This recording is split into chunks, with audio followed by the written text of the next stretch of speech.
नमां विष्णुपदाय कृष्णप्रेष्ठाय भूतले श्रीमते भक्तिवेदांत स्वामिन् इति नामिने। नमस्ते सरस्वती देवे गौरवाणी प्रचारिणे निर्विशेष शून्यवादी पाश्चात्य देशतारिणे। ओम नमो भगवते वासुदेवाय। ओम नमो भगवते वासुदेवाय। ओम नमो भगवते वासुदेवाय। ओम ज्ञानतिमिरन्धस्य ज्ञानाञ्जनशलाकया चक्षुरुन्मिलितं येन तस्मै श्रीगुरवे नमः।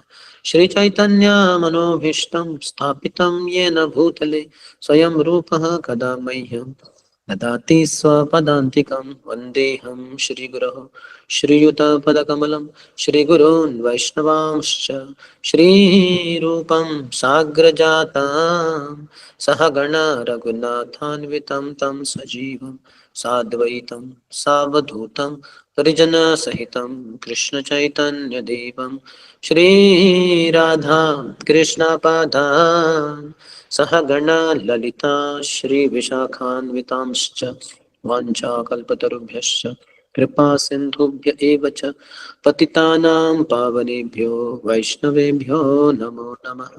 जय श्री कृष्ण चैतन्य प्रभु नित्यानंद श्री अद्वैत गदाधर श्रीवास आदि गौर भक्त वृंद। हरे कृष्ण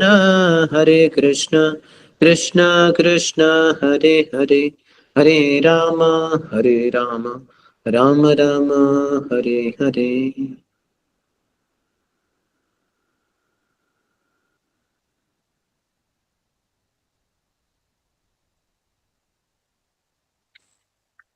हरे कृष्णा। आज सुबह के इस श्रीमद् भागवत कक्षा में उपस्थित सभी भक्तों का हार्दिक स्वागत है। सर्वप्रथम मैं श्रीमान तपोनित्यानंद प्रभु का बहुत आभारी हूँ। वो हमेशा हमेशा की तरह, हालांकि हम पात्र नहीं है, आप सभी पात्र भक्तों की सेवा में हमें लगाते हैं, तो ये उनकी बड़ी महानता है। तो आज जो हम चर्चा करने जा रहे हैं वो है श्रीमद् भागवतम के तीसरे स्कंद के 25वें अध्याय से, जिसका शीर्षक है भक्ति योग की महिमा। बहुत ही महत्वपूर्ण अध्याय है, जिसमें बहुत सारे महत्वपूर्ण श्लोक बस कल से ही आएंगे। आज जो माता देवहूति ने चर्चा की थी, प्रश्न पूछे थे कि मैं इस अज्ञान रूपी घोर अंधकार में फंसी हुई हूँ, तो कृपया मुझे यहाँ से बाहर निकालिए। इससे बाहर निकालने का मुझे उपाय बताइए।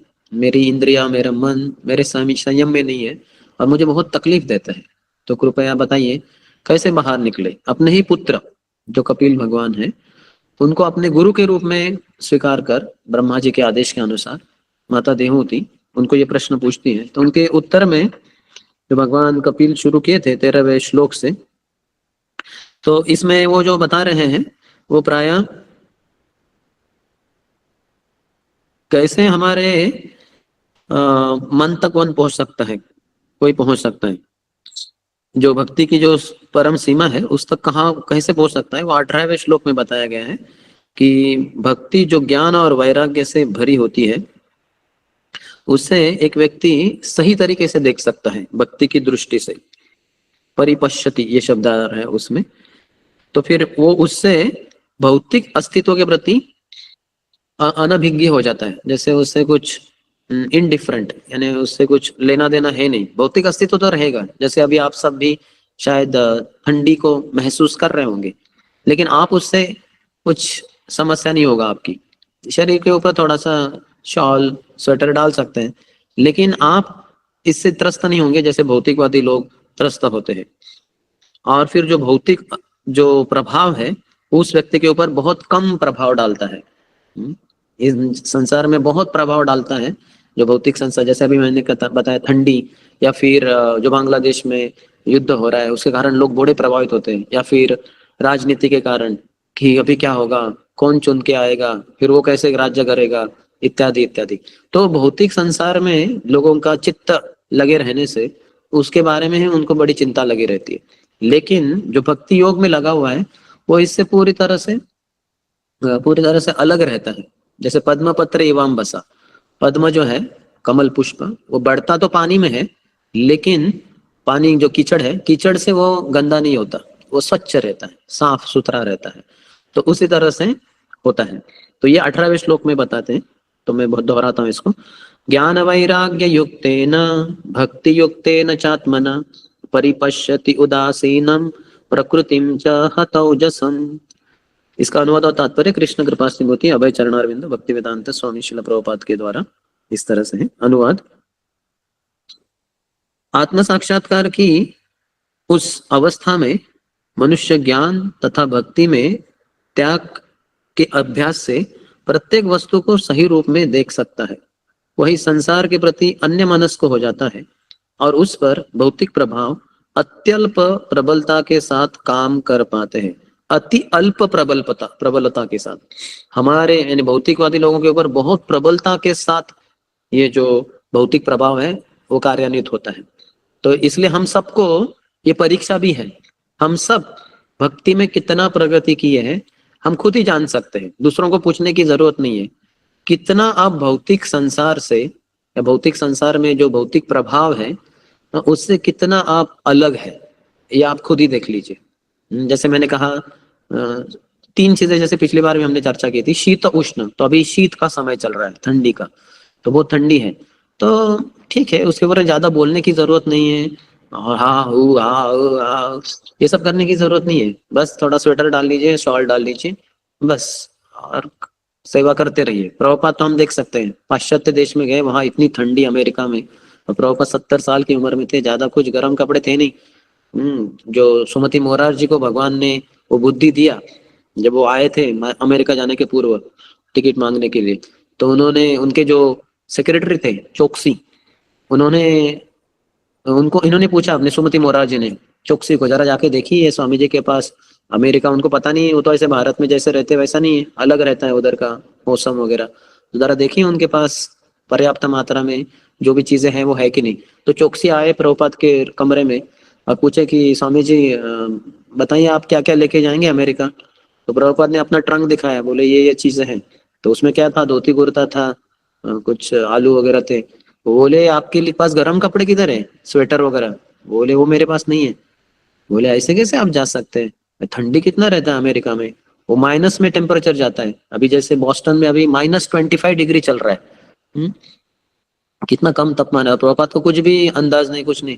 तो बोले चलिए मेरे साथ, तो वो प्रभुपाद को लेके गए मुंबई के कुछ बाजारों में, और वहां से प्रभुपाद के लिए अच्छे कपड़े उन्होंने ही खरीदी किए, मिस्टर चौकसी ने, जो सुमति मोरारजी के सेक्रेटरी रहे। फिर उन्होंने, आप जो देखते हैं अमेरिका में प्रभुपाद ऐसा कोट पहन के चल रहे हैं, जूते वगैरह, वो सब चौकसी ने खरीद के दिए थे उनको। जो भी आप टोपी देखते हैं प्रभुपाद के सर के ऊपर, प्रभुपाद के पास था नहीं, वो चौकसी ने खरीद के दिया उनको मुंबई में। वो नहीं देते तो प्रभुपाद तो ऐसे ही चले जाते। तो देखिए कितना भौतिक संसार का प्रभाव प्रभुपाद के ऊपर था ही नहीं, भगवान ने व्यवस्था कर दिया, अभी प्रभुपाद ने उसको पहन लिया। तो लेकिन ये सुख, ये शुद्ध उष्ण, दूसरा सुख दुख, ये सब चीजों के बारे में ना, ओ मेरे जीवन में सुख आया, मेरा प्रमोशन हुआ, या फिर दुख आया, मेरे पत्नी को बीमारी हुई इत्यादि, ये सब चीजों से प्रभावित नहीं होना है। या फिर मान अपमान, आपका कौन मान करे, कोई सम्मान करे, कोई अपमान करे, इससे बिल्कुल भी विचलित नहीं होना चाहिए व्यक्ति को। तो इससे समझ सकते हैं कि हम उतने भक्ति में गहराई में उतरे हैं।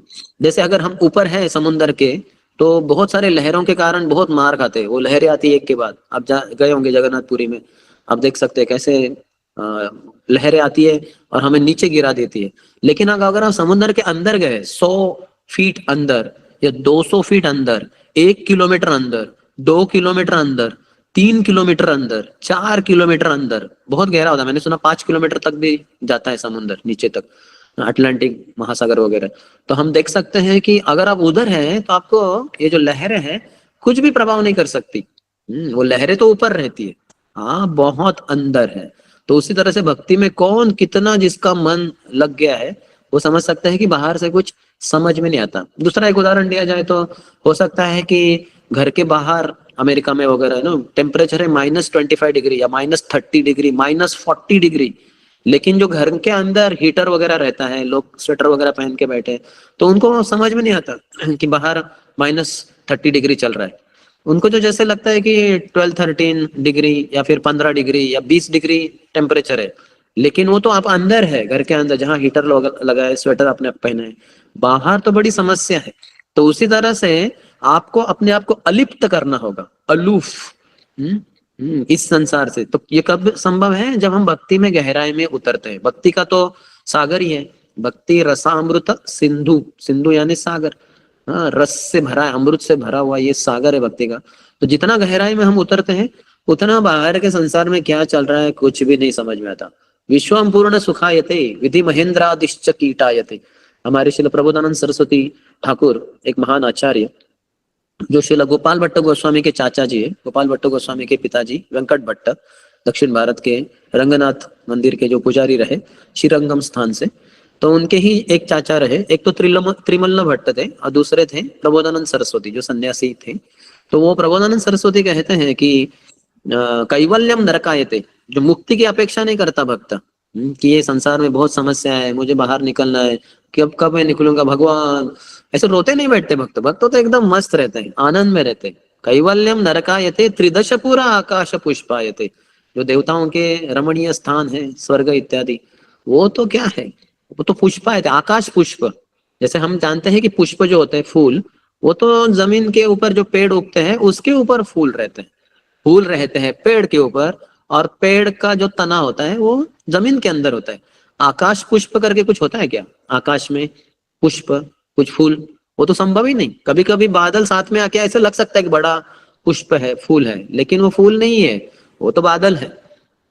तो त्रिदश पूरा आकाश पुष्पाए थे, दुर्दांतेन्द्रिय काल सर्प पटली प्रोत्खात दंष्टाए थे। इंद्रियों के द्वारा, मन के द्वारा कुछ भक्तों को समस्या नहीं है। क्यों? दुर्दांतेन्द्रिय काल सर्प पटली प्रोत्खात दंष्ट्राय थे। प्रोत्खात दंष्ट्राय थे, जो नाग है या सांप है जिसका जहर होता है, वो जहर किस में होता है? उसके दांत में होता है। जो उसका मुंह देखते हो ऐसा खोलता है, वो जीवा आती है बाहर। लेकिन जब वो किसी आदमी को दंश करता है, उसके ऊपर दो दांत रहते हैं, वो दांत मानव के शरीर में डालता है, फिर खून में उसके दांत के द्वारा जहर जाता है आदमी के, और फिर वो जहर फैलता है उसके शरीर में, और धीरे धीरे वो व्यक्ति मृत्यु को प्राप्त होता है। तो ये दांत में जहर होता है। लेकिन क्या करता है जो सपेरा होता है वगैरह, तो उसके दांत ही तोड़ देता है। ये दो दांत तोड़ दिए, अभी उसका जो जहर है वो सब चला गया। अभी अगर किसी आदमी को चबाएगा, काटेगा, तो आदमी को कुछ भी समस्या नहीं, क्योंकि विष तो है ही नहीं, उल्टा एक एक्यूप्रेशर हो जाएगा, अच्छा मसाज हो जाएगा। तो ऐसे है, दुर्दांतेन्द्रिय काल सर्प पटली प्रोत्खात दंष्ट्रायते। तो इंद्रियों के द्वारा भक्तों को कुछ भी समस्या नहीं। कहा वो कहते हैं कि आगे कहते हैं दुर्दांतेन्द्रिय काल सर्प पटली प्रोत्खात दंष्ट्रायते विश्वम पूर्ण सुखायते। ये पूरा विश्व तो सुखालयम है। तो भगवान तो भगवता में कहते हैं दुखालयम, लेकिन भक्त के लिए नहीं है वो। जितना भक्ति में उतरे हैं उतना सुखालयम है। एकदम सुख ही सुख है, दुख तो है ही नहीं कुछ, कुछ भी दुख नहीं। विश्वम पूर्ण सुखायते विधि महेंद्रादिश्च कीटायते। जो विधि है यानी देव यानी ब्रह्मा जी विधाता, विधि महेंद्र शिव जी, विधि महेंद्र इंद्र जो सब देवता है, विधि महेंद्रादिश्च आदि इत्यादि इत्यादि इत्यादि, वरुण रुद्र मरुत, ये सब इतने देवताओं के बड़े बड़े पोस्ट पोजीशन है, बड़े बड़े पद है उनके। लेकिन वो कैसे कीटायते, उनका जो है ऐसा लगता है भक्तों की जैसे कि कीटायते, जैसे कीड़ों मकोड़ों के समान है देवी देवता। तो इतना भक्त प्रगति करता है। तो इसके बारे में इधर बताया गया है। आत्म साक्षात्कार की उस अवस्था में मनुष्य ज्ञान तथा भक्ति में त्याग के अभ्यास से प्रत्येक वस्तु को सही रूप में देख सकता है, वही संसार के प्रति अन्य मनस्क हो जाता है, और उस पर भौतिक प्रभाव अति अल्प प्रबलता के साथ काम कर पाते हैं। तो इस तरह से तात्पर्य देखते हैं। प्रभुपाद कहते हैं जिस प्रकार किसी रोग के कीटाणुओं के संपर्क से निर्बल मनुष्य प्रभावित हो सकता है, उसी प्रकार से भौतिक प्रकृति या माया का प्रभाव दुर्बल या बद्ध जीवों पर पड़ता है, मुक्त जीवों पर नहीं। कोविड कोरोना में हमने देखा कैसे जिन लोगों का इम्यूनिटी कम था, यानी रोग प्रतिकारक शक्ति कम है, उन लोगों को वो जो वायरस है बहुत प्रभाव डाला, यहाँ तक कि उनकी जान भी ले लिए। लेकिन जिनका इम्यूनिटी बहुत हाई है, बहुत अधिक है, उनको कुछ समस्या नहीं। तो उसी तरह से हमारा इम्यूनिटी भी होना चाहिए। जो भक्ति के कोई भी कार्य करें हम, श्रवणम कीर्तनम विष्णु स्मरणम पाद सेवनम अर्चनम वंदनम दास्यम सख्यम आत्मनिवेदनम इति पुंसार्पिता विष्णु भक्तिश्चे नवलक्षणा क्रियेत भगवती अद्धा तन्मन्ये अतितमोत्तमम। तो वो कहते हैं प्रहलाद महाराज 7वें स्कंद के अंदर कि ये जो नवविधा भक्ति है, इति पुंसार पिता विष्णु भक्तिश्चय नवलक्षण है, भक्ति के नवलक्षण है। क्रिएत भगवती अद्धा, अगर भगवान के प्रति ये 9 में से एक भी भक्ति करे या 2 करे 3 करे या 9 के 9 करे, क्रिएत भगवती अद्धा तन्मन्ने अधितम उत्तम, ये सर्वोत्कृष्ट है। तो इस तरह से भक्ति में लगना चाहिए। आगे कहते हैं आत्म साक्षात्कार ही मुक्त अवस्था की स्थिति है। ज्ञान तथा वैराग्य के द्वारा मनुष्य को अपनी स्थिति का पता चलता है। ज्ञान के बिना अनुभूति संभव नहीं। यह अनुभूति की वह परमात्मा का अति सूक्ष्म अंश है, उसे भौतिक बद्ध जीवन से अनासक्त बनाती है। तो आप तो शायद बंगाल में ही स्थित हैं, वहां से ये बारासात से, लेकिन ऐसे बहुत सारे बड़े बड़े शहरों में जैसे बॉम्बे, पुणे, कलकत्ता, हैदराबाद, चेन्नई में बहुत सारे लोग होते हैं जो अन्य स्थान से रहते हैं, मेट्रोपॉलिटन सिटीज हैं। तो फिर उसमें कोई नॉर्थ इंडिया से आया है, साउथ इंडिया में चेन्नई में जॉब करने के लिए, कोई मुंबई से आया है, कोई हैदराबाद से, कोई गुजरात से आया है, वगैरह वगैरह। तो वो अलग स्थान से रहते हैं। तो हमेशा ये याद रखते हैं कि हमें गांव जाना है। जैसे छुट्टी आएगी, थोड़ी लंबी छुट्टी दिवाली की या फिर क्रिसमस, तो अगर छुट्टी है तो तुरंत गांव जाना है हमें, तो हमेशा उसके बारे में सोचते हैं। तो उसी तरह से हमें ये पता होना चाहिए कि हम शरीर नहीं, हम आत्मा है, हम गोलोक वृंदावन से है। जैसे ही कोई पूछते हैं कि वेर आर यू फ्रॉम, आप कहाँ से हैं, तुरंत मन में विचार आना चाहिए गोलोक वृंदावन या फिर मायापुर। ऐसा नहीं बोलना चाहिए मैं बारासात से हूँ या बंगाल से हूँ। यानी अगर आप बोल रहे बंगाल से, तो आप अपनी भौतिक चेतना में, शारीरिक चेतना में है, इससे ऊपर उठना है। तो हमेशा याद रखना है कि हम भगवान के अंश हैं, हम गोलोक वृंदावन से हैं। उसे भौतिक बद्ध जीवन से अनासक्त बनाती है ये, उसको जो ज्ञान है वो, यही भक्ति योग का शुभारंभ है। भौतिक कलमश से मुक्त हुए बिना भगवान की भक्ति में नहीं लगा जा सकता। तो भौतिक कलमश, जो भी गंदगी हमारे, उससे दूर रहना होगा, तब भक्ति बहुत अच्छे से की जा सकती है। इसीलिए इस श्लोक में कहा गया है ज्ञान वैराग्य युक्तेन। जब मनुष्य अपनी स्थिति से पूर्णतः अवगत होता है और भौतिक आकर्षण से विलग होकर विरक्त जीवन बिताता है, तो शुद्ध भक्ति के द्वारा भक्ति युक्तेन वो भगवान का प्रिय दास बन सकता है। परिप्रशंति का अर्थ है कि वस्तुओं को सही रूप में देख सकता है। तो भागवतम में भी प्रभुपाद बताते हैं आगे के श्लोक में कि वो कहते वासुदेवे भगवती भक्ति योग प्रयोजितः जनयति आशु वैराग्यम ज्ञानम च यद अहेतुकम। वासुदेवे भगवती, भगवान वासुदेव के प्रति भक्ति योग प्रयोजितः, जो भक्ति योग के द्वारा जुड़ा हुआ है, भक्ति योग प्रयोजितः जनयति आशु वैराग्यम। जनयति यानी पैदा देता है, जननी जो हम कहते हैं, जनयति, जननी से, माता से हमारा जन्म होता है। जनयति आशु, बहुत ही जल्द, जनयति आशु वैराग्यम, उस व्यक्ति में वैराग्य आ जाता है। और इसका सर्वप्रथम लक्षण यानी व्यक्ति की गलत संगति छूट जाती है। हम सब भक्ति में आने के पूर्व, इस्कॉन के भक्तों को मिलने के पूर्व बहुत सारे गलत संग में रहे होंगे, जहाँ लोग बीड़ी सिगरेट फूकते होंगे या शराब पीते होंगे या झूठ बोलते होंगे या फिर ऐसे 4 नियमों को तोड़ने वाले। लेकिन जैसे हम भक्तों के संग में आए, भक्ति शुरू की, हम देख सकते हैं कि धीरे धीरे हमारी ये सब गलत आदतें चली गई। चाय कॉफी पीना, तंबाकू खाना या फिर बीड़ी सिगरेट फूकना, या कहा प्याज लहसुन खाना, ये सब गंदी चीजें चली गई। मांसाहार नहीं, जुआ नहीं, नशा नहीं, पर स्त्री पर पुरुष संबंध बिल्कुल नहीं। तो इस तरह से हमारा जीवन शुद्ध हो जाता है। तो क्योंकि वैराग्य आ जाता है हमारे अंदर। कल ही मैं श्रीमान परम पूज्य भक्ति रसायन सागर स्वामी महाराज, ये श्रील इंद्रदुम्न स्वामी महाराज के एक सन्यासी शिष्य हैं जो रशिया से हैं, अभी लंदन में प्रचार करते हैं। तो यहाँ आए हैं, तो वो बता रहे थे एक स्त्री के बारे में कि वो लंदन की बहुत ही प्रसिद्ध स्त्री थी, जो ड्रामेटिस्ट थी, यानी ड्रामा में दिग्दर्शन करती थी, कैसे ड्रामा में एक्शन वगैरह करना है, पूरा उसको ज्ञान है। तो ये लंदन में बहुत प्रसिद्ध स्त्री है। तो वो आई इस्कॉन मंदिर में लंदन के, और फिर उनको बहुत अच्छा लगा, कितना अच्छा है। फिर आती रही वो, उनको लगा है कितना अच्छा जीवन है, ये लोग नाचते हैं, गाते हैं, अच्छा प्रसाद खाते हैं, हमेशा प्रसन्न चित्त रहते हैं, साफ सुथरे कपड़े पहनते हैं, इनके मंदिर इतने साफ सुथरे हैं, भगवान को इतना, सब इतना प्रभावित हुई वो। लेकिन जब महाराज से मिली तो महाराज, किसी ने बताया महाराज को कि जरा इनसे बात कीजिए, इनको कुछ समस्या है। तो फिर महाराज बात कर रहे थे, तो वो बताए कि आपका सब कुछ अच्छा है, लेकिन ये जो आपका नियम है मांसाहार नहीं, ये मुझे समझ में नहीं आता, मैं कैसे उसको पालन कर पाऊंगी, क्योंकि मैं बचपन से ही मांसाहारी हूँ। बचपन से बहुत मांस खाती आई हूँ, बहुत एडिक्टेड हूँ, तो ये एक चीज मुझसे नहीं हो सकती।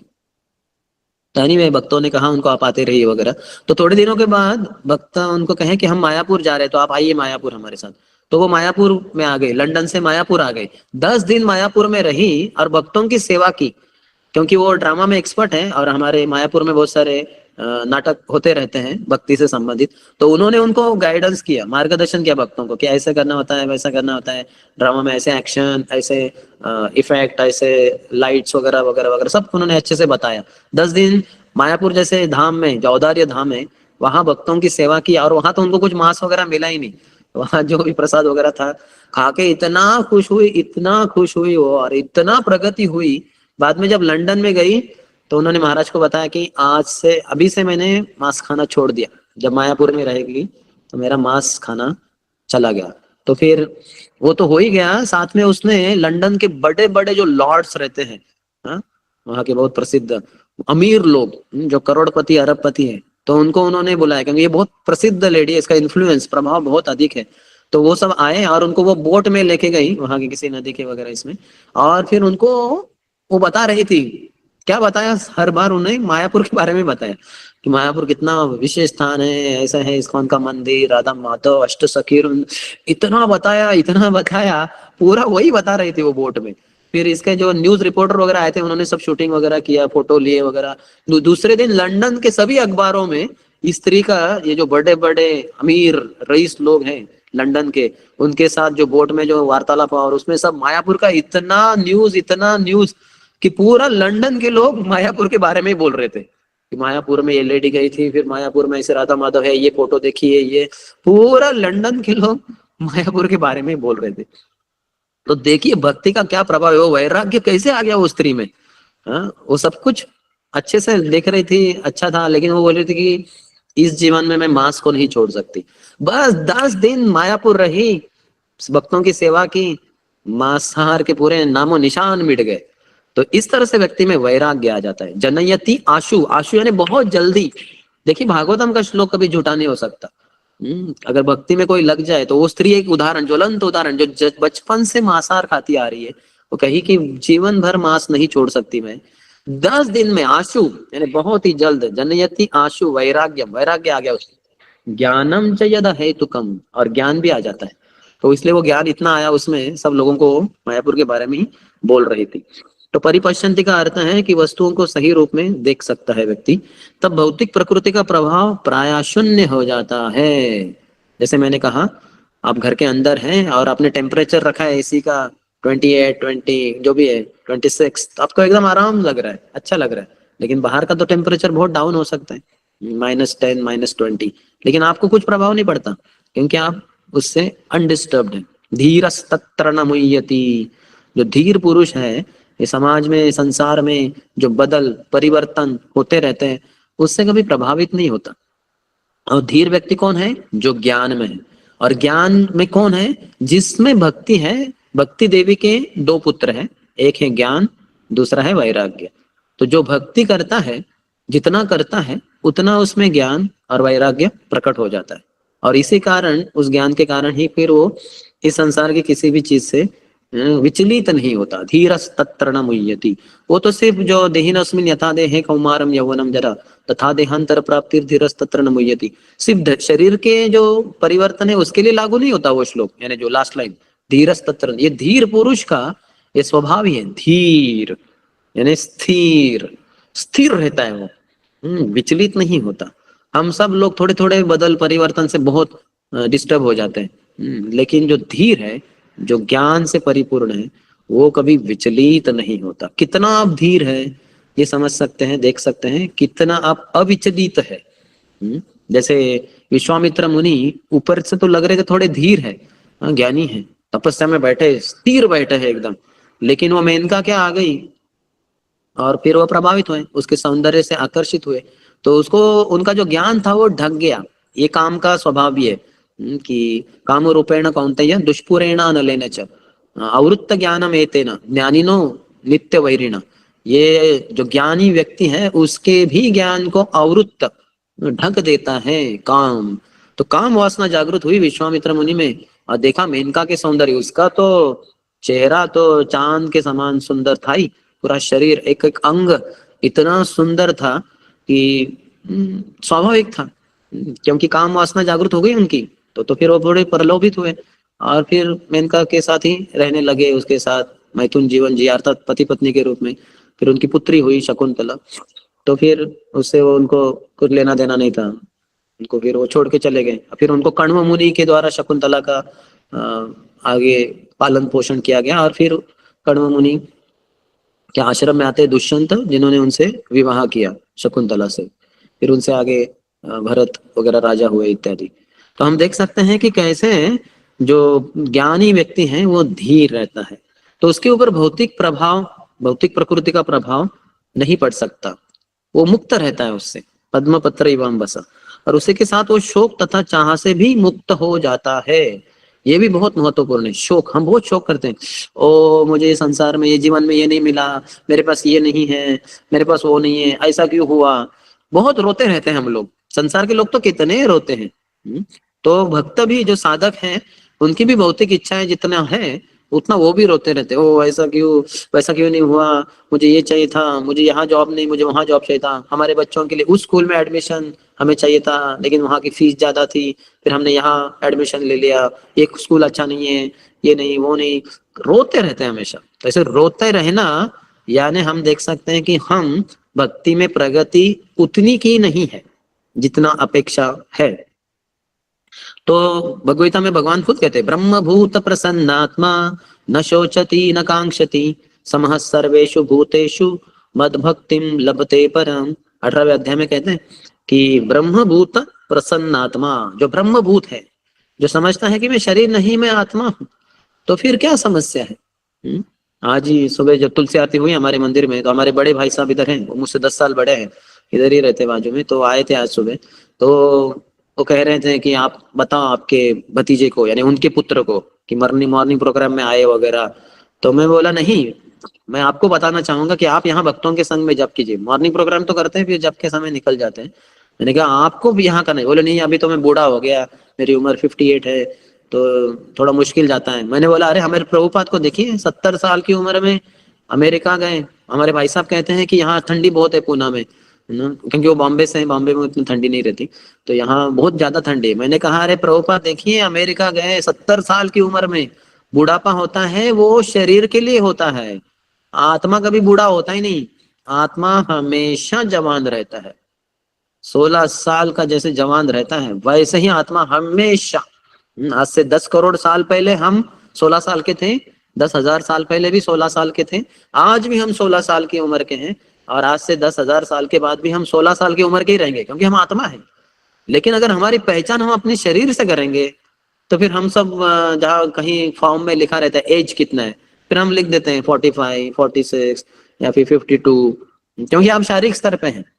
हमारा कोई, हम एजलेस है, हमारा कोई वय है नहीं, उम्र है नहीं हमारी, हम तो 16 साल के हैं, जवान है एकदम। तो हमने उनको बताया कि देखिए, तो न शोचती ब्रह्मभूत प्रसन्न आत्मा, हमेशा प्रसन्न रहना चाहिए। जितना प्रसन्न है भक्ति में, उतना आप भक्ति में गहराई में उतरे हैं, भक्ति के रस के अमृत के सागर में बहुत गहराई में है, ये हम समझ सकते हैं। ब्रह्मभूत प्रसन्नात्मा न शोचती न कांक्षती, उनकी कोई सोचती, वो कोई रोते नहीं बैठते, कांक्षती कोई इच्छा भी नहीं, ये चाहिए वो चाहिए, कुछ नहीं चाहिए। कुछ भी इच्छा नहीं। तो ऐसा होना चाहिए। समस्त सर्वेषु भूतेषु, तो अंदर जो हमारा चल रहा है, कुछ सोचती नहीं कांक्षती नहीं, बाहर से कैसे समझ सकता है। तो बाहर से समझने के लिए है, उन्होंने बताया है कि समस्त सर्वेषु भूतेषु, सभी जीवात्माओं को एक समान ही देखते हैं। ऐसा नहीं कि ये बहुत अमीर है, चलो इसके पास जाते हैं लाभ होगा, अरे ये तो क्या है, फटीचर है, ये तो भिखारी है, मुझे इससे क्या लेना देना, वो उल्टा मेरे पास आके कुछ चीज मांगेगा, चलो यहाँ से भाग जाओ। तो हमारा व्यवहार बदल जाता है हर किसी व्यक्ति के। कौन सामने, तो कोई पुरुष आया तो ठीक है, स्त्री आई हो, स्त्री डेंजरस है, या फिर वो ऐसा जो भी कुछ है, तो ये सब हमारा आसक्ति और एवर्जन, हमारा जो द्वेष है, ये सब हमारे भौतिक चेतना के कारण है। लेकिन समस्त सर्वेषु भूतेषु मदभक्तिम लभते पराम, और परा भक्ति, मेरी भक्ति उनको प्राप्त होती है, कृष्ण कहते हैं भगवगीता में।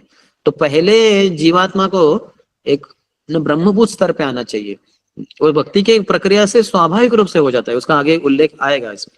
आगे कहते हैं इसी प्रकार भगवान उस स्थिति को मदभक्तिम लभते पराम अर्थात भक्ति की शुभारंभ की वास्तविक दशा कहते हैं। इसी प्रकार इसकी पुष्टि नारद पंचरात्र में हुई है कि इंद्रियों के शुद्ध होने पर उन्हें भगवान की भक्ति में लगाया जा सकता है। तो वो कहते हैं कि क्या श्लोक है वो, एक श्लोक है जिसमें वो कहते हैं कि व्यक्ति को ये जो उपाधि, क्या श्लोक है, सर्वोपाधि विनिर्मुक्तम तत्परत्वेन निर्मलम, सर्व उपाधि विनिर्मुक्तम, हमारी उपाधि कि मैं पुरुष हूँ, मैं स्त्री हूँ, मैं भारतीय हूँ, मैं बंगाली हूँ, मैं महाराष्ट्रियन हूँ, मैं इंजीनियर हूँ, मैं डॉक्टर हूँ, मैं पिता हूँ, मैं बेटा हूँ, मैं पत्नी हूँ, ये सब जो उपाधियां है ये हमारी है ही नहीं। जीवेर स्वरूप है कृष्णेर नित्य दास, मैं कृष्ण का नित्य दास हूं, ये हमारी शाश्वत उपाधि है, ये हमारी स्थिति है, उपाधि में नहीं, ये तो स्थिति है हमारी। अगर इस स्तर पे आ जाए हम, जीव कृष्ण दास यही विश्वास कर ले तो आर दुख नाई, राधा कृष्ण बोल बोल बोलो रे शोभाय। जीव कृष्ण दास यही विश्वास, अगर हम सबका ये विश्वास है कि मैं कृष्ण का दास हूँ, नित्य दास हूँ, मेरे और कोई भी पहचान नहीं है, जीव कृष्णदास यही विश्वास कर ले तो और दुख ना है, तो उसको और कोई दुख है ही नहीं, इस संसार में दुख है ही नहीं। लेकिन हम मानते हैं क्योंकि मन के द्वारा हम संग करते हैं मन का, तो मन कभी सुखी हो जाता है, कभी दुखी हो जाता है। अगर आपको गुलाब जामुन दे तो बहुत खुश हो जाएंगे, लेकिन वही अगर हमारा कोई बहुत ही करीब का रिश्तेदार, माता पिता किसी की मृत्यु हुई है, उनका डेड बॉडी पड़ा है और आपको किसी ने गुलाब जामुन दिए फ्री में, 100 दिए 200 दिए, आप उसकी तरफ देखोगे भी नहीं, क्या हुआ, आपको तो गुलाब जामुन बहुत अच्छे लगते हैं, सुखी होते हो आप जब भी गुलाब जामुन को देखते थे, अभी अचानक दुखी क्यों हो रहे हो, क्योंकि कोई मृत्यु हुआ है ना। तो देखिए मन जिसके साथ संग करता है तो वैसे वो सुख और दुख अनुभव करता है। अभी मन हालांकि गुलाब जामुन का संग सामने दिख रहा है फिजिकली स्थूल रूप में, लेकिन उसको संग नहीं कर पा रहा है, उसको भोगने की इच्छा नहीं रही, क्योंकि जो सामने है किसी का मृत शरीर पड़ा है जो बहुत ही करीब का रिश्तेदार है। तो मन जिसके अभी वो गुलाब जामुन को पकड़ ही नहीं पा रहा है, उसको स्पर्श नहीं कर पा रहा है, उसका संग नहीं कर पा रहा है, क्यों, क्योंकि सामने उसको अपने बहुत ही करीब के रिश्तेदार की मृत शरीर दिख रहा है, तो उसका संग कर रहा है वो मन इसके साथ, और इसी कारण उसको बहुत दुख हो रहा है। तो ऐसे हमारा मन सुख दुख इससे गुजरता ही रहता है, हर क्षण ये चलता रहता है। तो ये नहीं होगा अगर हम सभी उपाधियों को त्याग देंगे। सर्व उपाधि विनिर्मुक्तम तत्परत्वेन निर्मलम, उसको निर्मल जीवन कहते हैं। फिर वो इंद्रियां निर्मल है यानी शुद्ध है, क्योंकि हम उपाधियों से मुक्त है। नहीं तो हमारी इंद्रियां देखिए, हमारे हाथ, हमारी आंखें, हमारे कान, हमारे नाक, हमारी जीवा, सब कुछ जो कार्य करती हैं अपने परिवार वाले, अपने शरीर इससे संबंधित ही, क्यों, क्योंकि हम इसी के साथ पहचान कर रहे हैं। लेकिन ये जो बाह्य जो पहचान हमने पकड़ रखी है, इसको छोड़ दे तो हमारी असली पहचान तो हम कृष्ण दास है। तो कृष्ण के संबंध में हम सब कार्य करेंगे। कृष्ण रसम सार कोरी छाड़ी अनाचार, जीवे दया कृष्ण नाम सर्वधर्म सार, नादिया गोद्रो में नित्यानंद महाजान। श्री कृष्ण र संसार करी, कृष्ण का संसार करेंगे हम, अपना नहीं। छाड़ी अनाचार, हम अनाचार क्यों करते हैं, गलत व्यवहार, जो उचित आचार है वो आचार है, लेकिन अनाचार यानी गलत व्यवहार क्यों, क्योंकि हम अपने आप को शरीर समझते हैं, फिर अपने शरीर के रोजी रोटी के लिए कुछ भी करेंगे। जैसे मृगारी की कथा हम जानते हैं, अपने पत्नी, अपने बच्चे, अपने शरीर का पालन पोषण करने के लिए वो अपना जो खानदानी पेशा था, हर जानवर को जंगल के आधा मार देना, उसको तड़पते तड़पते खून बहते बहते तड़पते हुए देखकर वो 25-30 मिनट में 1-2 घंटे में मर जाएगा, उसको देख के बड़ा आनंद आता था। फिर उसको काट के उसका चमड़ी बेचता था, उसकी हड्डियां वगैरह मांस बेचता था, और पैसे कमाकर अपने परिवार, अपने शरीर, अपने पत्नी बच्चों का वो देखभाल कर रहा था। तो अनाचार कर रहा था, बड़ा पाप कर रहा था। लेकिन नारद मुनि जैसे महान शुद्ध भक्तों के संग में आके वो अनाचार छोड़ दिया, कृष्ण भक्ति में लग गया। कृष्ण रसम सार कोरी छाड़िया नाचार, जीवे दया कृष्ण नाम सर्वधर्म सार। सभी धर्मों का सार है जीवे दया, जीवों के ऊपर दया करना। देखिए मृगारी कितना दयालु बन गया। बाद में हम जानते हैं नारद मुनि पर्वत मुनि मिलने को आए और दौड़ के आया वो गुरु महाराज जिन्होंने मेरा उद्धार किया, उनके चरणों में मैं गिर जाता हूँ। दौड़ के आया, देखा तो रास्ते में कुछ चींटियां जा रही थी, तुरंत रुक गया, अपने अंग वस्त्र को निकाला, बहुत ही धीरे से वो चींटियों को बाजू में कर दिया, किसी के ऊपर पाँव नहीं रखा, किसी को एक को मारा नहीं, बस बाजू में कर दिया, फिर आगे चला गया और गुरु महाराज नारद मुनि के चरणों में गिर गया। देखिए जीव दया आ गई उसमें, जीवे दया कृष्ण नाम। 24 घंटा जप कर रहा था वो प्राया, हरे कृष्ण कृष्ण कृष्ण हरे हरे, हरे राम राम राम हरे हरे। नारद मुनि ने बताया था, नारद मुनि को उन्होंने पूछा था, आपके अनुसार मैंने धनुष्य तो तोड़ दिया, लेकिन मेरे रोजी रोटी कैसे चलेगा? ये धनुष्य से तीर से मैं जानवरों को मार के उनकी चमड़ी वगैरह बेच के पैसा कमाता था, अभी धनुष्य तोड़ दिया, अभी रोजी रोटी का क्या? नारद मुनि कहे चिंता मत करो, तुम हरे कृष्ण महामंत्र का जप करते रहो, और तुम्हारी जो भी जरूरत है, रोटी कपड़ा मकान वो सब मैं दे दूंगा। तो मुरारी ने ये नहीं सोचा, अरे आप तो फटीचर, आपका खुद का कुर्ता भी नहीं है, खाली धोती है और ऊपर अंग वस्त्र है ना, आपका तो कुछ रहने का स्थान नहीं है ना, और रोटी पता नहीं आप क्या खाते हैं, कुछ खाते हैं कि नहीं खाते, कंदमूल खाते होंगे। तो मेरा कैसे आप मेरे हैं, मैं हूँ, मेरी पत्नी है, बच्चे हैं। वो बोले चिंता नहीं, मैं कर दूंगा। तो बस पूरा विश्वास रखा गुरु की वाणी के ऊपर, अब जस्ट जब करता रहा 24 घंटा। और फिर लोग आए मिलने के लिए, कह रहे वो बड़ा जानवर खूंखार, जो जानवरों को मारने वाला शिकारी मृगारी, अरे अभी वो बड़ा साधु बन गए, चलो मिलने जाते हैं उनसे। अरे साधु महात्मा को मिलने जा रहे हैं तो ऐसे खाली हाथ नहीं जाना चाहिए, कुछ तो लेके चलते हैं। किसी ने अनाज लिया, किसी ने दाल लिया, किसी ने फल लिए, ऐसे बहुत सारी सामग्री आ गई। इतना आ गई कि बस जितना जरूरत था उससे 10 गुना अधिक आ गई। तो उसने जितना जरूरत था उसको उसके पत्नी के लिए उस दिन के लिए रखा, बाकी सब बांट दिया। देखिए दानी बन गया वो। उसके रोजी रोटी का तो सवाल ही नहीं, वो दूसरों के रोजी रोटी की व्यवस्था वो खुद करने लगा। ये हरि नाम की शक्ति है।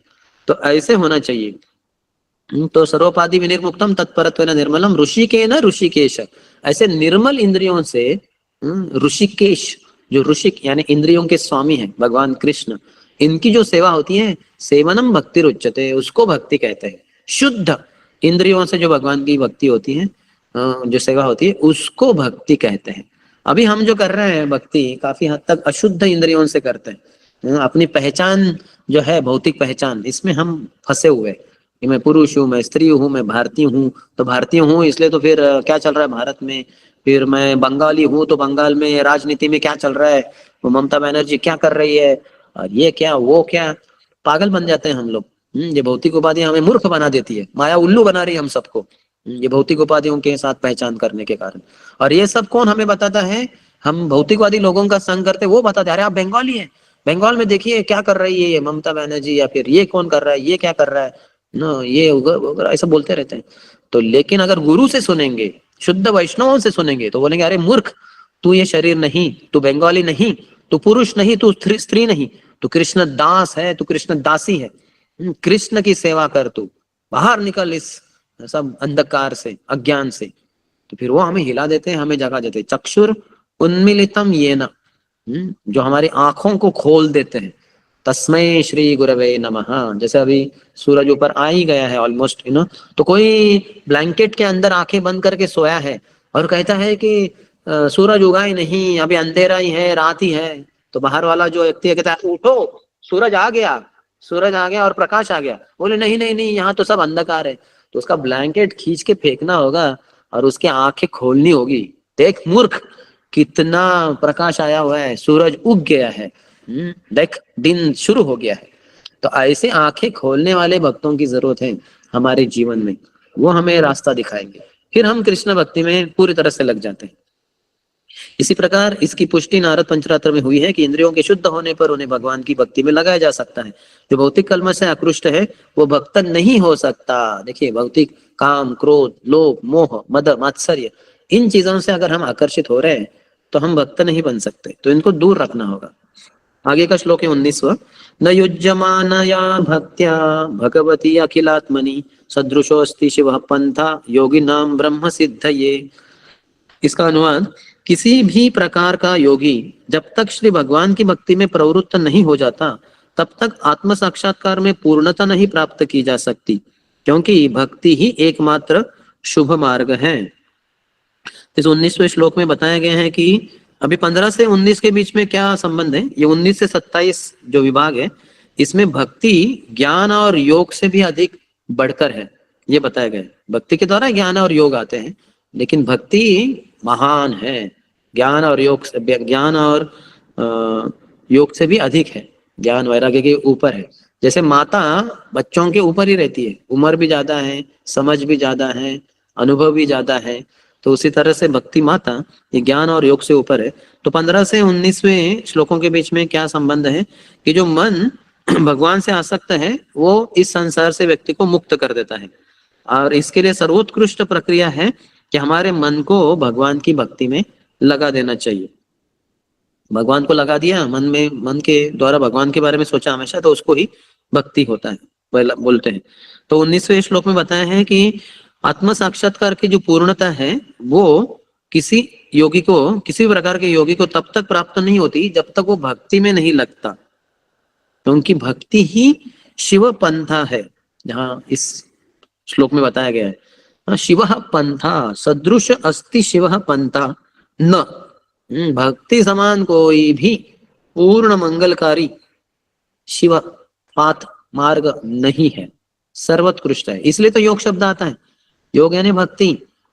कर्म के द्वारा भगवान से जुड़ जाए, कर्म योग, ज्ञान के द्वारा ज्ञान योग, योग ध्यान के द्वारा ध्यान योग, भक्ति के द्वारा तो भक्ति योग। तो ये योग क्या है, ये भक्ति ही है। तो बाकी इसमें कर्म ज्यादा है, भक्ति कम है, इसलिए इसको कर्म योग कहते हैं। ज्ञान अधिक है, भक्ति कम है, इसलिए ज्ञान योग कहते हैं। ध्यान अधिक है, भक्ति कम है, इसलिए उसको ध्यान योग कहते हैं। लेकिन भक्ति योग में भक्ति ही भक्ति है, इसलिए इसको भक्ति योग कहते हैं। तो भक्ति के बिना कोई भी मार्ग, कर्म का हो, ज्ञान का हो, योग का हो, परिपूर्णता को प्राप्त कर ही नहीं सकता, क्योंकि भक्ति ही एकमात्र शुभ मार्ग है। तात्पर्य में प्रभुपाद लिखते हैं, यहाँ यह स्पष्ट बताया गया है कि भक्ति को मिलाए बिना ज्ञान तथा वैराग्य कभी पूर्ण नहीं होते।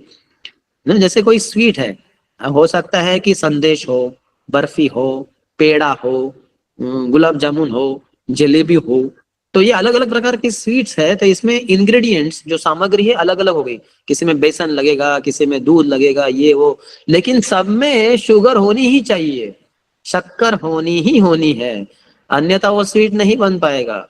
तो लेकिन शुगर दिखती भी नहीं, शुगर उसमें घुल मिल जाती है, लेकिन तभी तो वो स्वीट कहलाया जाता है, मीठा, ये मीठा खाइए, तो लेकिन वो मीठे में शक्कर है जो दिखती नहीं।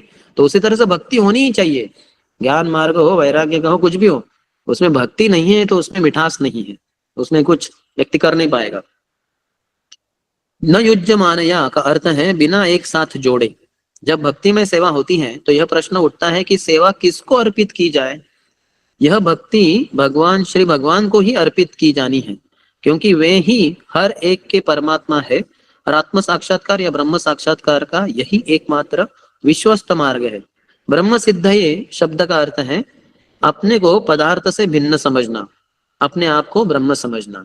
तो हमारा शरीर तो पंच महाभूत से, ये पदार्थों से बना है। शरीर, पृथ्वी, आप, वायु, तेज, आकाश, मन, बुद्धि, अहंकार, पहले 5 है वो स्थूल पदार्थ है, बाद बाकी के 3 जो है मन, बुद्धि, मिथ्या, अहंकार, ये सूक्ष्म पदार्थ है।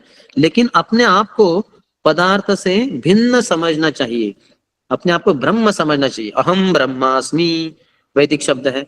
ब्रह्म सिद्धि का अर्थ है कि मनुष्य समझे कि वो पदार्थ नहीं है, मैं शरीर, मैं पृथ्वी नहीं, मैं आप नहीं, मैं तेज नहीं, मैं आकाश नहीं, ये सब मेरे अंदर है। ये जो चमड़ी है, ये सब मेरे हड्डी है, ये पृथ्वी से बनी हुई है।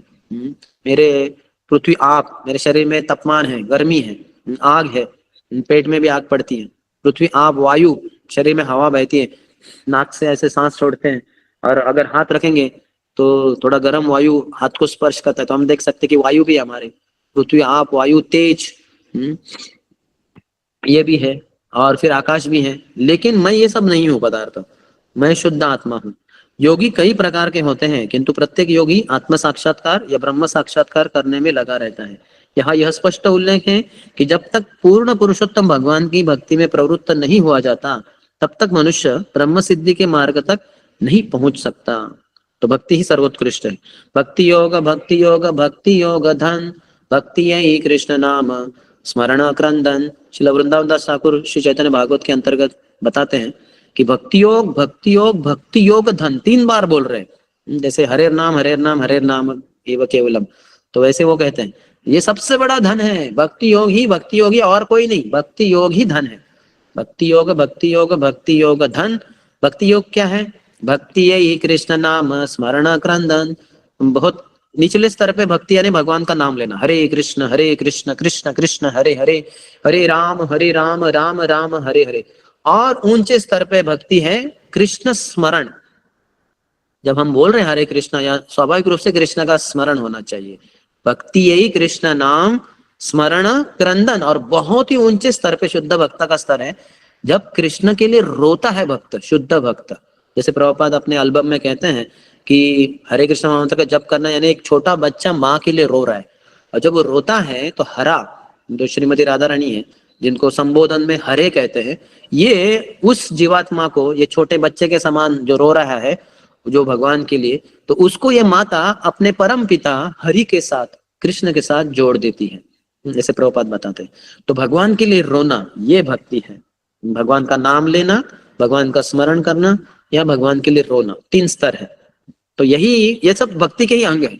भक्ति, अगर हरि नाम का नाम ले रहे हैं आप, हरि का नाम ले रहे हैं तो आप भक्ति योगी कर रहे हैं। हरि का स्मरण हो रहा है तो भक्ति योगी कर रहे हैं। हरि के लिए रो रहे हैं तब भी आप भक्ति योगी कर रहे हैं। तो यही भक्ति है और यही सर्वोत्कृष्ट धन है, ऐसे वृंदावन दास ठाकुर हमें बताते हैं। श्रीमद् भागवतम के 2य अध्याय के प्रारंभ में कहा गया है कि जब मनुष्य अपने आप को वासुदेव की भक्ति में लगाता है तो आध्यात्मिक ज्ञान तथा वैराग्य स्वतः प्रकट होते हैं। जैसे हमने कहा, जनयति आशु वैराग्यम ज्ञानम च यद हेतुकम। भक्ति है, माता है, तो बच्चे तो जरूर जन्म लेंगे, आज नहीं तो कल की बात है। तो माँ आ गई, स्त्री का, लड़की का विवाह हो गया, वो पत्नी बन गई किसी की, बस थोड़े समय की बात है, वो गर्भवती बनेगी और फिर बच्चे होंगे उसके, एक कोई लड़का पुत्र होगा, कोई पुत्री होगी। तो उसी तरह से ज्ञान और वैराग्य, ये भक्ति माता के 2 पुत्र हैं, वो स्वतः प्रकट होंगे। फलस्वरूप भक्त को ज्ञान या वैराग्य के लिए अलग से प्रयास नहीं करना होता। एक व्यक्ति को, पुरुष को और कुछ करने की जरूरत नहीं है बच्चे प्राप्त करने के लिए, बस उसको विवाह करना है अपने पत्नी के साथ शारीरिक संग करके, उसको बच्चे प्राप्त हो जाएंगे। और से कुछ उसको यहाँ से जाओ वहां से बच्चे लेने की जरूरत नहीं है, अपने पत्नी से अपने आप प्राप्त हो जाएंगे।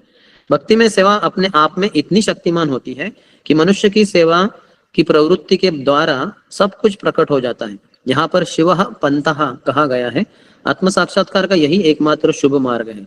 ब्रह्म साक्षात्कार के लिए भक्ति मार्ग परम गुह्य साधन है। यह तथ्य कि भक्ति के शुभ पथ के द्वारा ब्रह्म साक्षात्कार की सिद्धि प्राप्त होती है, ये संकेत देता है कि तथाकथित ब्रह्म साक्षात्कार या ब्रह्म ज्योति तेज ब्रह्म सिद्धि नहीं है। तो जैसे अगर मैं कह रहा हूं कि मैं आईने में अपने आप को देख रहा हूं, मैं अपने प्रतिबिंब को आईने में मैं देख रहा हूं, तो इसमें स्वाभाविक से ये है कि लाइट ऑन है या फिर सूर्य प्रकाश उस रूम में है।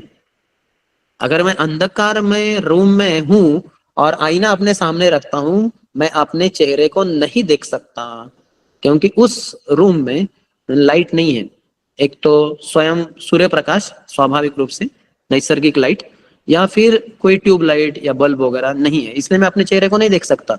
तो अगर कोई ब्रह्म साक्षात्कार को प्राप्त किया है, स्वाभाविक रूप से ये जरूरी है कि वो भक्ति में लगा हुआ है।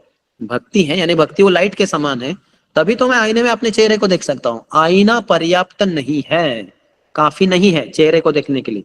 रात के 12 बजे अंधकार में आईना में कितना रखूं सामने, अपना नाक भी लगा दूं आईने को, कुछ भी नहीं दिखेगा, क्योंकि लाइट की जरूरत है। तो वैसे भक्ति की जरूरत है, अपनी पहचान कि मैं कौन हूं, मैं शरीर नहीं मैं आत्मा हूं, ये समझने के लिए भी भक्ति रूपी लाइट की जरूरत है। तभी वो जो प्रक्रिया है, वो ज्ञान रूपी प्रक्रिया हो, ध्यान रूपी हो या भक्ति रूपी हो, उसमें मैं अपनी पहचान कि मैं शरीर नहीं मैं आत्मा हूं, मैं कृष्ण दास हूं, ये मैं तभी देख पाऊंगा जब भक्ति की लाइट है। बिना लाइट के हम अपने चेहरे को शीशे में, आईने में नहीं देख सकते। तो आगे कहते हैं, ब्रह्म ज्योति से भी आगे श्री भगवान है। जैसे भागवतम के पहले स्कंद के 2 अध्याय के 11वें श्लोक में कहा गया है, वदंती तत्तत्त्वविदस् तत्त्वं यज्ञानम अद्वयम ब्रह्मेति परमात्मेति भगवान इति शब्दते। तो उसमें बताया कि वदंती तत्तत्त्वविदस्, तत्तत्त्वविदस्, जो तत्वविदस् है, जो तत्व को जानते हैं अच्छी तरह से, हाँ, तो वो वदंती, वो कहते हैं क्या, वदंती तत्तत्वविदस् तत्वम यज्ञानम अद्वयम।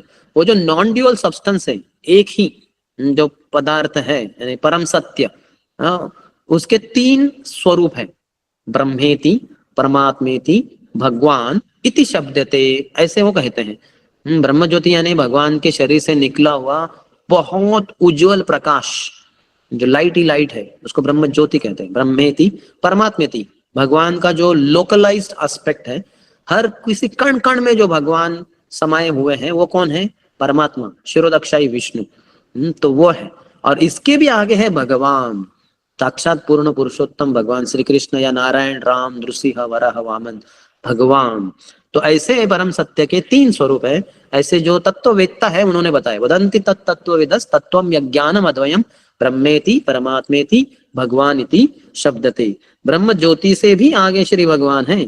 उपनिषदों में भक्त को भगवान से प्रार्थना करता बताया गया है कि कृपया ब्रह्म ज्योति को एक और कर ले, जिससे वह ब्रह्म ज्योति के भीतर भगवान के वास्तविक शाश्वत रूप का दर्शन कर सके। हम हमारे ट्यूबलाइट को देख सकते हैं, क्योंकि उसका वैट कितना ज्यादा नहीं रहता, 40-60 वगैरह, तो देख सकते हैं। अभी सोचिए, ये जो मेरे सामने जो ऊपर ट्यूब लगा है, ये 40 करोड़ वैट का है, या 40 लाख वैट का अगर ये ट्यूब होता है और ये ऑन है, तो मैं देख ही नहीं पाऊंगा। इतना प्रकाश मुझे अपने सर को बाजू में करना पड़ेगा, क्योंकि बहुत ही ज्यादा प्रकाश रहेगा। देखेंगे तो आंखें अंधी भी हो जाएंगी शायद। तो ऐसे है, भगवान की जो ब्रह्म ज्योति है बहुत ही प्रकाशमान है। करोड़ों सूरज जो होते हैं उनको ये लाइट मिलता है, हर सूरज को लाइट ब्रह्म ज्योति से मिलता है, अन्यथा सूरज इतना प्रकाश दे ही नहीं सकता। तो ये जो ब्रह्म ज्योति है, इसके पीछे भगवान है, यानी भगवान ढके हुए हैं ब्रह्म ज्योति से। इसलिए श्री ईशोपनिषद के 15वें श्लोक में वो कहते हैं कि हिरण्मयेन पात्रेण सत्यस्य पिहितम मुखम तत्वम पूषण अपावृणु सत्य धर्माय दृष्टये। जो भक्त है वो भगवान को प्रार्थना कर रहा है कि हिरण्मयेन पात्रेण, भगवान आप ढके हुए इस दैदीप्यमान प्रकाश से, ब्रह्म ज्योति से। सत्यस्य पिहितम मुखम, आपका मुख ढक गया है ये ब्रह्म ज्योति के द्वारा। तत्वम पूषण अपावृणु, इसको बाहर कर दीजिए, निकाल दीजिए ब्रह्म ज्योति के लाइट को। सत्य धर्माय दृष्टये, जिससे कि आपका जो शुद्ध भक्त है दृष्टये, वो देख पाएगा सत्य धर्म, आपके सुंदर मुख कमल को, जो चंद्र के समान है, वृंदावन चंद्र, श्याम चंद्र, इनके मुख कमल को मैं भगवान आपको देख पाऊं। लेकिन ये ब्रह्म ज्योति बीच में आड़ आ रही है, समस्या करे, निकालिए उसको बाहर, निकाल दीजिए, ऐसे वो प्रार्थना कर रहे हैं। जब तक मनुष्य भगवान के दिव्य रूप की अनुभूति प्राप्त नहीं कर लेता, तब तक भक्ति का प्रश्न ही नहीं उठता। भक्ति में सेवा के लिए अनिवार्य है कि भक्ति का कोई ग्रहण करता हो तथा भक्त हो जो भक्ति करता है। तो ये बहुत अच्छा सेंटेंस है कि ये बहुत महत्वपूर्ण है कि जब तक भगवान का एक रूप है ये हम समझते नहीं, तब तक भक्ति नहीं हो सकती। जैसे अगर मैं बोलूं आई लव यू, तो आई लव यू, यू जिसको बोल रहा हूं वो एक व्यक्ति ही होना होगा। जैसे अभी देखिए मेरे पास ये घड़ी है, मैं कहूं I love you, I love you, I love you, ये नहीं बोल सकता मैं। थोड़े समय के बाद मैं बोर हो जाऊंगा, क्योंकि ये जो है ये मृत है, इसमें जान नहीं है। क्योंकि जब मैं किसी को बोलता हूँ आई लव यू, तो व्यक्ति वो स्माइल देगा, थैंक यू, बोलेगा नहीं बोलेगा, लेकिन उसको अच्छा लगता है। फिर हम बोलेंगे आई लव यू, और वो शायद वो भी बोलेगा आई लव यू टू, मैं भी तुमसे प्रेम करता हूँ। लेकिन इसके साथ मैं बोल नहीं सकता I love you, I love you, मारो गोली इसको, हमें नहीं चाहिए। तो व्यक्ति ही होना होगा। तो भक्ति है तो तीन चीजें जरूरत है, या दो चीजें जरूरत है। भगवान जो भक्ति को ग्रहण करेंगे हमारे, और भक्त जो भक्ति को प्रदान करेंगे भगवान को, और उनके बीच का जो संबंध है उसको भक्ति कहते हैं।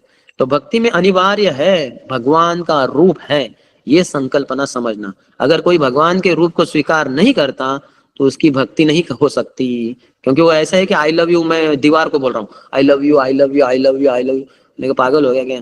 दीवार को तोड़ देंगे हम, हमें नहीं चाहिए। I don't love you, I hate you, ऐसे हो जाएगा। तो व्यक्ति ही होना होगा जिसको हम बोल सकते हैं आई लव यू। भक्ति के द्वारा ब्रह्म सिद्धि ही भगवान का साक्षात्कार है। भगवान के शरीर की तेजस्वी किरणों का ज्ञान हो जाना ब्रह्म सिद्धि की पूर्णावस्था नहीं है।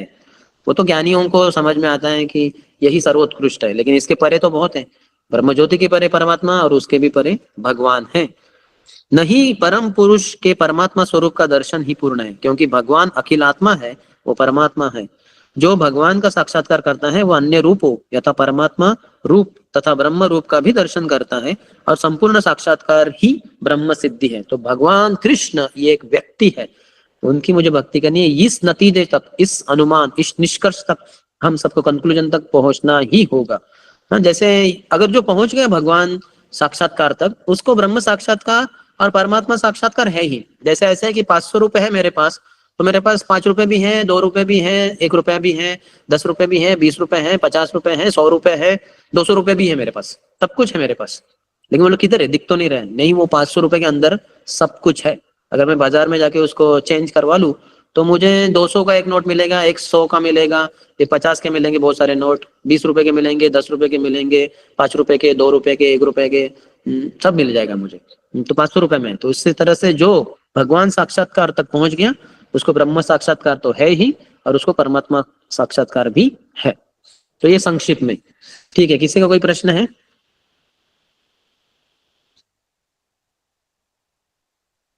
आप अनम्यूट करके पूछ सकते हैं, हाथ ऊपर कर सकते हैं।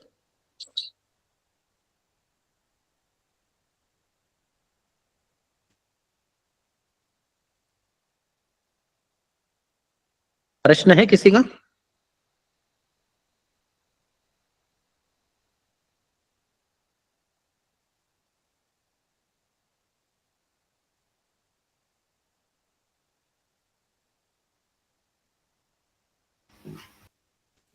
हरे कृष्ण, यदि प्रश्न আছে, হ্যাঁ রাধাপতি देवी दासी माता जी प्रश्न। हरे कृष्ण प्रभु, सवाल नहीं है, बस वो आप जो श्लोक कह रहे थे ना, भक्ति योग भक्ति योग, वो कहाँ वर्णन है? वो श्री चैतन्य भागवत के अंतर्गत वृंदावन दास ठाकुर कहते हैं, जहां तक मुझे याद है वो मध्य खंड में है। द्वैत आचार्य का और चैतन्य महाप्रभु का एक लीला बताने के बाद तुरंत इस श्लोक को वो उद्धृत करते हैं। अतः मैं इसमें सर्च दे सकता हूँ और आपको बता भी सकता हूँ, लेकिन थोड़ा तो समय लगेगा। तब तक किसी और का प्रश्न है? बनश्री मंडल माता जी। Hare Krishna Prabhu, Pranam. हाँ, हरे कृष्ण, प्रणाम। That's a wonderful class today. So I have a question. Like, you talk about like Bhakti Devi and her sons Ken and Bairago. Can you please little bit more about, please, Prabhu? ये माता जी, ये पद्म पुराण में कथा बताई गई है, जो भागवत महात्म्य है उसके शुरुआत का इंट्रोडक्शन पार्ट है पद्म पुराण में, जिसमें नारद मुनि को भक्ति देवी मिलती है। तो भक्ति देवी वहां बहुत वर्णन करती है, और वहां हमारे प्रभुपाद का भी वर्णन आता है एक तरीके से इनडायरेक्टली। भक्ति बोलती है आगे, मुझे परदेश में लेके जाएंगे। तो मैं जाऊंगी नहीं, मुझे कोई परदेश लेके जाएगा। तो भक्ति देवी को परदेश में कौन लेके गया? प्रभुपाद ही लेके गए। लेकिन इसके पहले का जो भाग है उसमें वो उसके 2 बच्चे रहते हैं जो बूढ़े रहते हैं, बहुत कमजोर रहते हैं, बीमार रहते हैं, प्रायः मृत अवस्था को ही प्राप्त कर रहे हो। तो ऐसी स्थिति में नारद मुनि से वो मिलते हैं, तो उनको पूछते हैं कि आप कौन है माता? तो कहते हैं मैं भक्ति देवी हूँ। तो ये कौन है? मेरे 2 बेटे हैं, क्या नाम है इनके? ये ज्ञान और वैराग्य है। बोले आपकी ऐसी कैसी हालत हो गई? बोले मैं क्या बताऊं, मेरी बहुत स्थिति। और वो बहुत कुछ वर्णन उधर आता है विस्तार से कि कैसा मेरा जन्म, कुछ तो अभी मुझे डिटेल्स याद नहीं आ रहे उसके, लेकिन मेरा जन्म हुआ था इधर बंगाल में, फिर मैं गुजरात गई, फिर मैं महाराष्ट्र गई। और उसी संदर्भ में आगे कहती है कि मैं परदेश भी लेके जाऊंगी, मुझे कोई तो लेके जाएगा। और वो प्रभुपाद का नाम नहीं बताती, लेकिन वो तो सबको स्पष्ट है कि प्रभुपाद ही एकमात्र व्यक्ति है जो भक्ति देवी को परदेश में लेके गए। तो वहां वो वर्णन आता है, और उधर ही यानी वो जो धुंधुकारी की कथा आती है उसके ही बाद में आती है, वहां बताया जाता है कि ये भक्ति देवी का जो भागवत का महात्म्य वगैरह, तो उधर ये कथा आती है माता जी। उसका वर्णन आप पद्म पुराण में आपको पढ़ना होगा, शायद उत्तराखंड में है। उत्तराखंड जो भाग है उसमें इसका विस्तार से वो कथा बताई गई है। Yes. Thank you so much, Prabhu. Another question I have. So yes, what is that? We learn about from Gita. We have like we are not body, like we are soul or spirit. So and there and they say it like this is you today. I learn about you said is 16 years old. So why it is a specific 16 years old, not another number like 18 or 20? ऐसा कुछ भी चलेगा। देखिए हमारे भगवान है वो किशोर अवस्था में, कृष्ण जो है वो एग्जैक्टली किशोर अवस्था में रहते हैं, किशोर किशोरी। तो राधा रानी कुछ तो 14 साल कुछ महीने, 3-4 महीने कुछ तो, और कृष्ण कुछ तो 15 या 16 साल और कुछ महीने। तो किशोर किशोरी है वो। तो हम उनके ही संगी है, हम उनके ही दास है। तो स्वाभाविक रूप से हम भी बोलेंगे कि हम 16 साल के, लेकिन ऐसा नहीं है, सोल का कुछ एज ही नहीं है, वो तो शाश्वत है। तो लेकिन मैं क्यों बोल रहा था 16 साल, क्योंकि 16 साल का जो जवान रहता है उसमें बहुत ताकत रहती है, उसको ऐसे हमारे तरह समस्या नहीं आती कि मेरा पीठ दुख रहा है, मेरा सर दर्द कर रहा है, मेरा ये वो, नो, जवान रहता है एकदम, बहुत अच्छा हट्टा कट्टा शरीर रहता है उसका। तो वैसे ही हम भी हैं, इसलिए मैंने 16 साल बोला।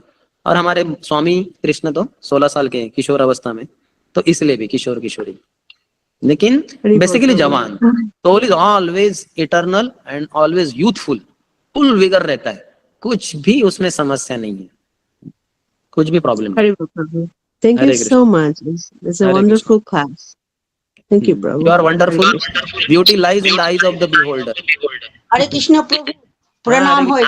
हम बोल रहा है परमेश्वर भगवान को भक्ति नहीं करता है वही आदमी हम फिर से बोल रहा है जो व्यक्ति परमेश्वर भगवान को भक्ति नहीं कर रहा है उसका क्या हाल हो रहा है?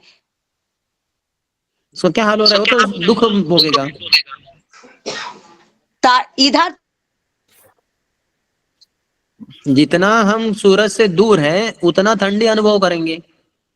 अभी आज की तारीख में जो बॉस्टन है या रशिया वगैरह देश है, वो सूरज से बहुत दूर है, उनको बहुत ठंडी लगती है। लेकिन भारत जैसा देश है जो सूरज से थोड़ा पास में है, तो थोड़ा हमें ठंडी कम लगती है। और भी कोई देश होंगे जैसे समझिए अफ्रीका वगैरह, वो सूरज के और भी पास में है, तो उधर ठंडी बहुत ही कम है, उष्ण प्रदेश है। तो जितना भगवान से जो दूर है उतना वो दुख भोगेगा। तो वही तो कह रहे ना, जीव कृष्ण दास यही विश्वास कर ले तो और दुख नहीं। जितना भगवान का हम दास हैं ये विश्वास है और उसके अनुसार कार्य यानी भक्ति है, उतना उसके जीवन में दुख है ही नहीं। विश्वम पूर्ण सुखायते, हमने पूरे प्रवचन में बताया ही कि सुखालय है, आनंद ही आनंद है सब जगह पे। आप भक्ति के सभी वैष्णव सॉन्ग वगैरह देखिए, उसमें वो उसका वर्णन करते हैं कि कैसे मैं आनंद में हूँ, बहुत आनंद में है भक्त।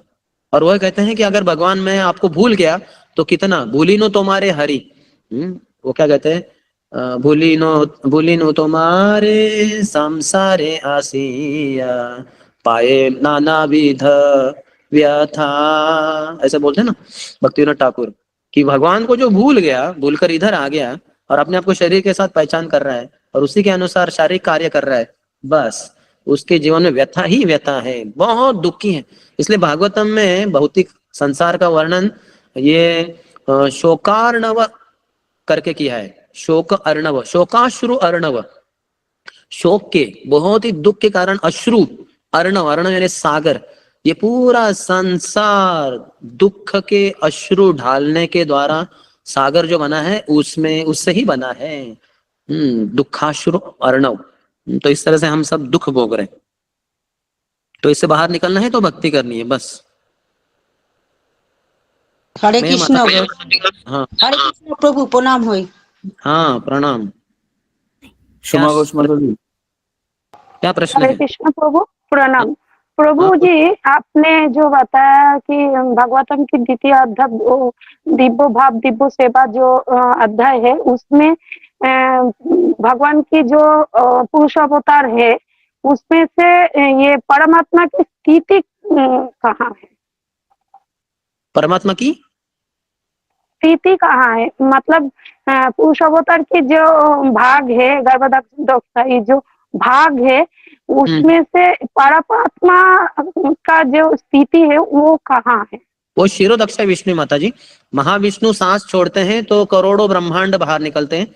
हर ब्रह्मांड आधा पानी से भरता है, भगवान की ही स्वेद बिंदु से, उसको गर्भोदक सागर कहते हैं। उसके ऊपर अनंत शेष, अनंत शेष के ऊपर भगवान गर्भोदक्षाय विष्णु, दूसरे विष्णु है, वो लेट जाते हैं, उनके चरणों का मालिश करती है माता लक्ष्मी, उनके नाभि से कमल निकलता है जिसके ऊपर ब्रह्मा जी की सृष्टि होती है। ये दूसरे विष्णु है, गर्भोदक्षा विष्णु।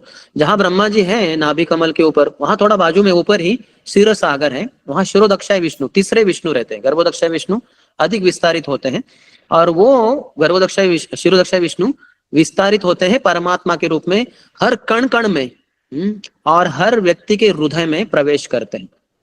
जैसे उदाहरण देने के लिए आपको, एक ही है शिरोदक्षा विष्णु, लेकिन वो करोड़ों अरबों बन जाते हैं। कैसे हैं? जैसे सूरज एक ही है, आपके पास आईना है, बड़ा आईना, अब ऐसे देखेंगे तो आपको एक सूरज दिखाई देगा। अभी उस आईने के आपने 10,000 टुकड़े किए तो हर टुकड़े में आपको एक सूरज दिखाई देगा। तो सूरज एक ही है, लेकिन आपके पास अभी 10,000 आईने हैं तो उसको आपको 10,000 सूरज दिखाई देंगे, लेकिन सूरज एक ही है। तो वैसे परमात्मा ये एक ही शिरोदक्षाय विष्णु है, लेकिन वो विस्तारित होते हैं हर किसी के हृदय में परमात्मा के रूप में, और वो हर जगह पे अंडांतरस्थ परमाणु चयांतरस्थम गोविंदम आदि पुरुषम तमहम भजामी। अंडांतरस्थ हर अंड में है, ब्रह्मांड में है, चयांतरस्थ हर किसी के हृदय में भी है, तो वो है शिरोदक्षाय विष्णु परमात्मा। ठीक है।